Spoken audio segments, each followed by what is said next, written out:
My name is Michael Davidson. I'm Quentin's father. I wanted to give this presentation because Pert charts are something that I think we could benefit from.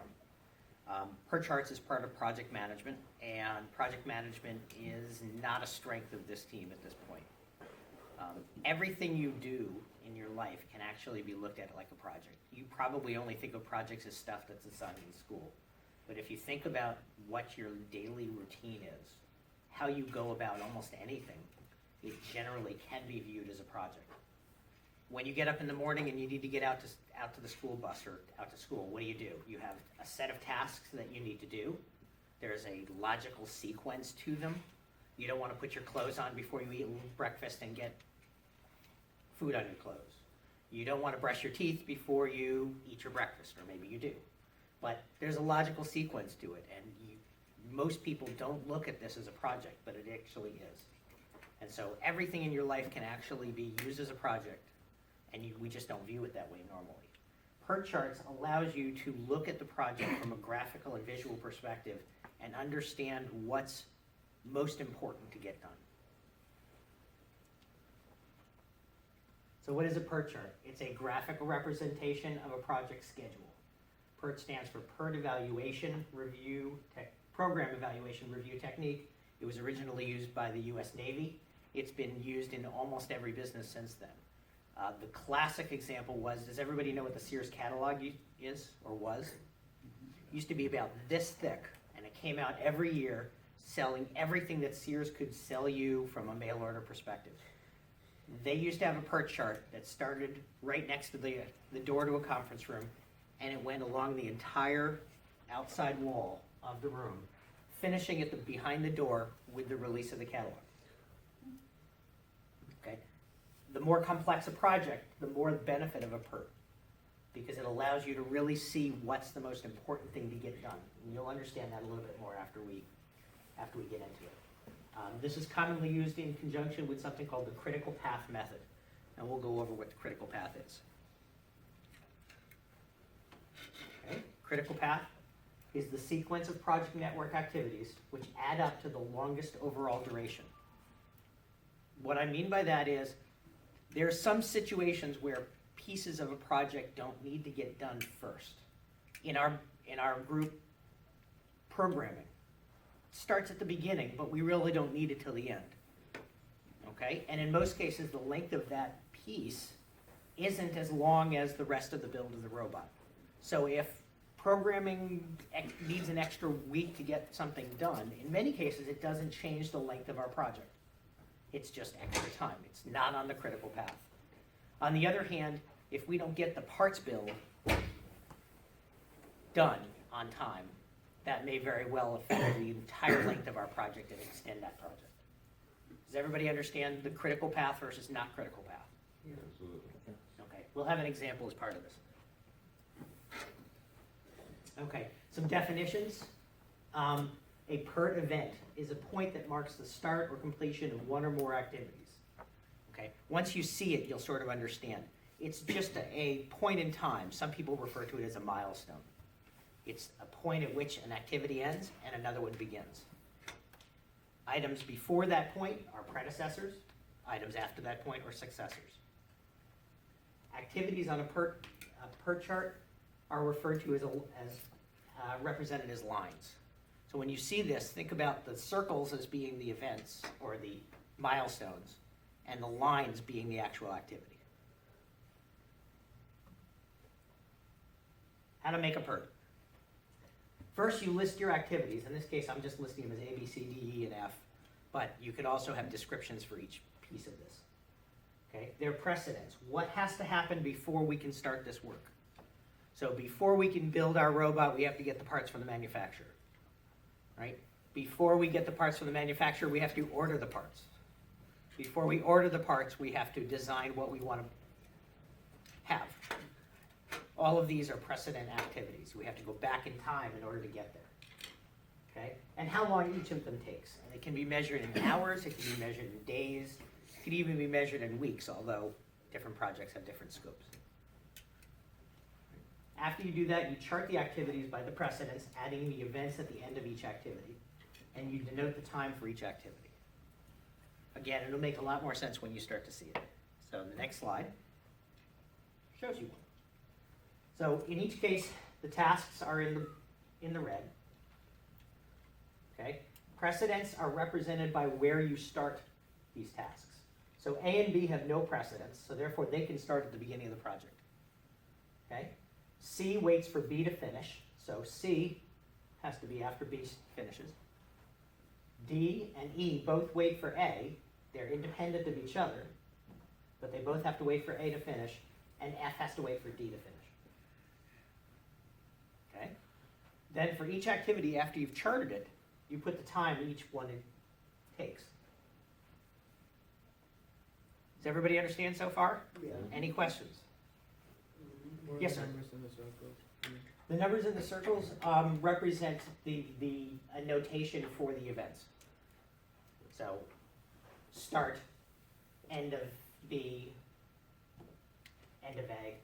We'll also get to that as we get into it.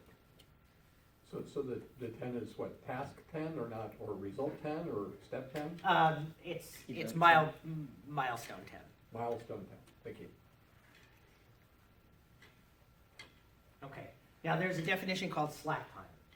And slack is a measure of the excess time available for particular tasks taking place.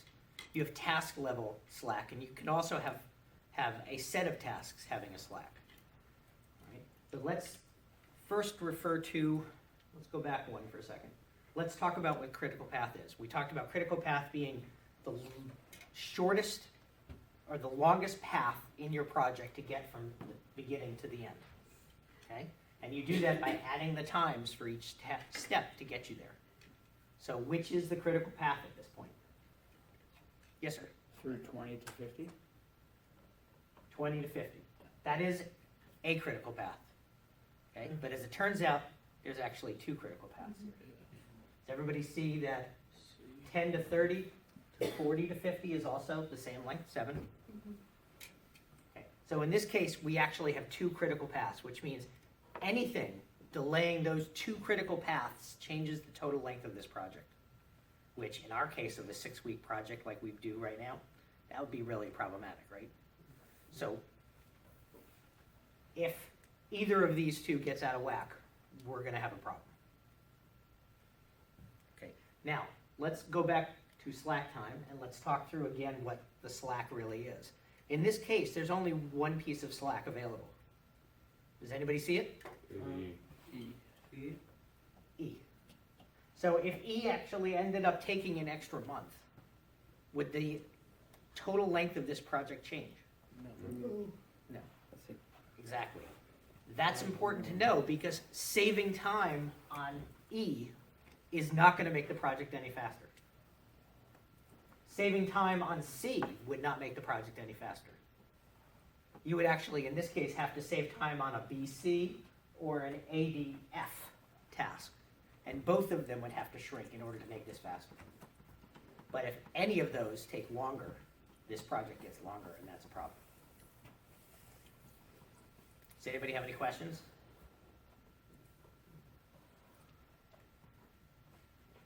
All right. These are questions about what we do here, and I want to ask those questions of you guys to think about how they relate to our work. Do we know the critical path of our season/project? It's not drawn out plainly, but we know sort of what we need to do. Okay. Do you think it would be helpful to actually draw it out and, or write it out and have an understanding of where our critical path really Absolutely. is? Okay. Absolutely. What can be done to shorten the critical path as you see it today?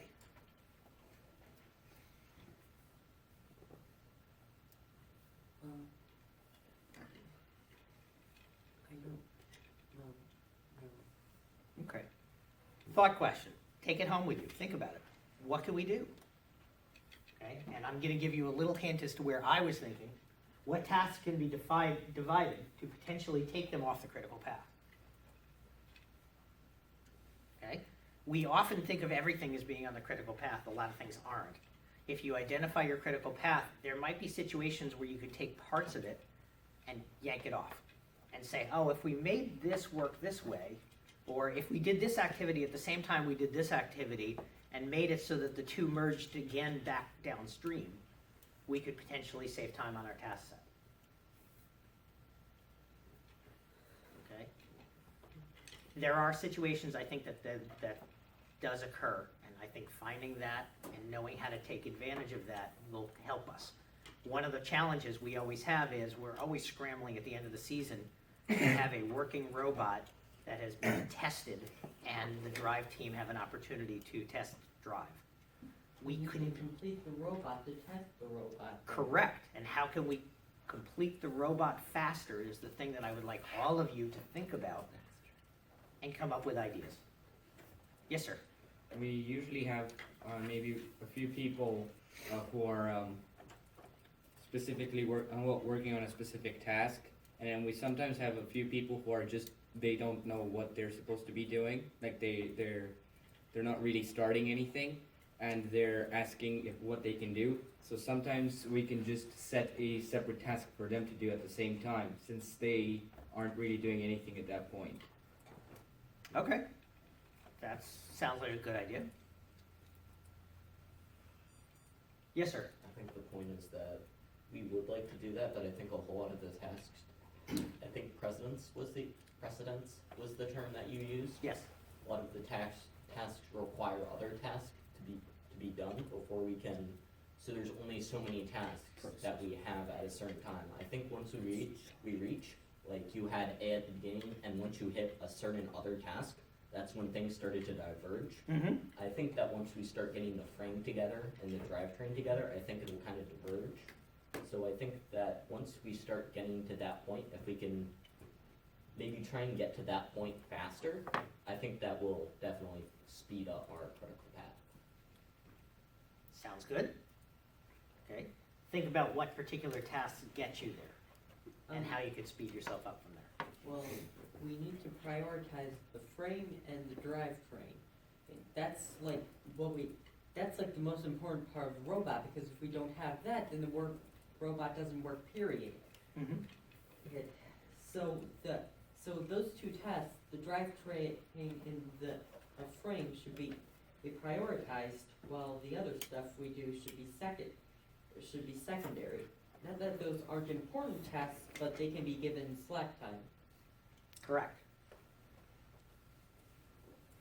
So, sounds like what you're recommending is that we separate the drivetrain process from whatever is going on top of the robot, or whatever is working after the robot's drivetrain is established. Right? Yeah, And those are the separating most those two important. pieces. So, having in this case, the catapult and the pickup mechanism be a secondary process where we've already sent the prior parts in would be Because we a way to can't- go. Because even if we have that stuff, if we don't have a working robot, what's the point? True. A brick robot doesn't work very well. Correct.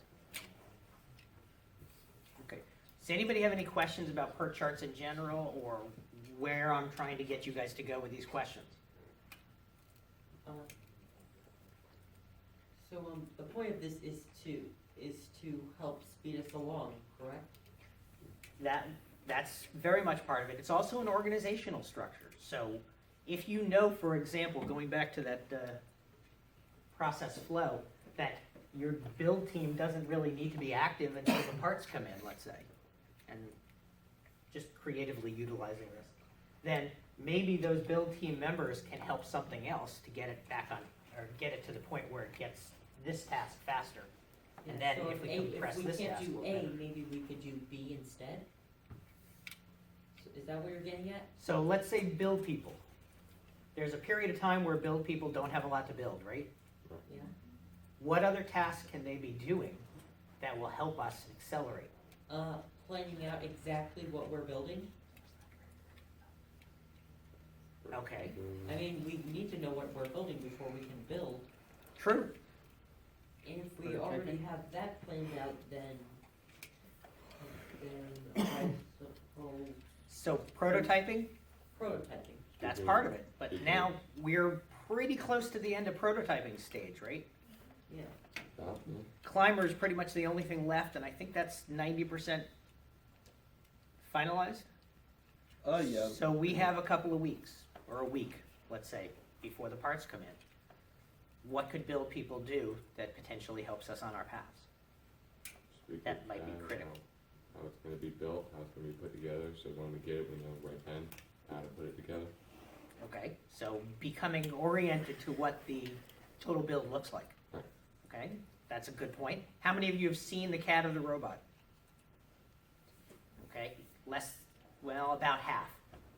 Okay, do you think it would be helpful from a build perspective if you know what the robot looks like and how the parts are gonna connect together? Absolutely. Yes. Okay, so what we can do is orient people, right? Use the time to train them, get the CAD in front of them, let them see it all, and see how each piece is supposed to put together. Good point. Yes, sir. Also take some safety quizzes. That would be good too, because what are we gonna need to do in some cases with some of the parts that we don't buy from outside? Make Well, some. We fabricate. could make them. We're gonna need to make them. So if you haven't been trained on the lathe, you haven't been trained on the drill press, you need to be. That's something that you can accomplish now. I would love for that to be a prior to the build season activity. My goal would be that we actually accomplish that before November or January 1st. But given where we are and the fact that not a lot of students have done it so far, that is a good point. Again, take this home, think about this. Where we can save space and time is critical to how we finish our robot. The most effective teams come to the competition having robots that work exceptionally well from the start and having people who have been training on them so that those drivers know exactly how they're supposed to run. That's really the most successful teams, and that's how teams win. You want to win that first competition. At Blacksburg, a good percentage of the robots are not even going to run effectively. They're not going to make it through defenses on a consistent basis. So if you have a robot that you've prepared and you've driven through those defenses over and over again and you know exactly how they run, we're going to be running circles around them. Later in the season, having been to a couple of competitions, it becomes harder to have that kind of advantage. However, if you see the same team at a second event, they now have that first season under their belts, scores go up, meaning drivetrain teams are better and robots are better. So if you can get in early, you strike while the iron's hot, everybody else is still working on their robot, we'll be the most effective team. And we'll win. Okay? All right, thank you guys for stopping. Go back to your activity.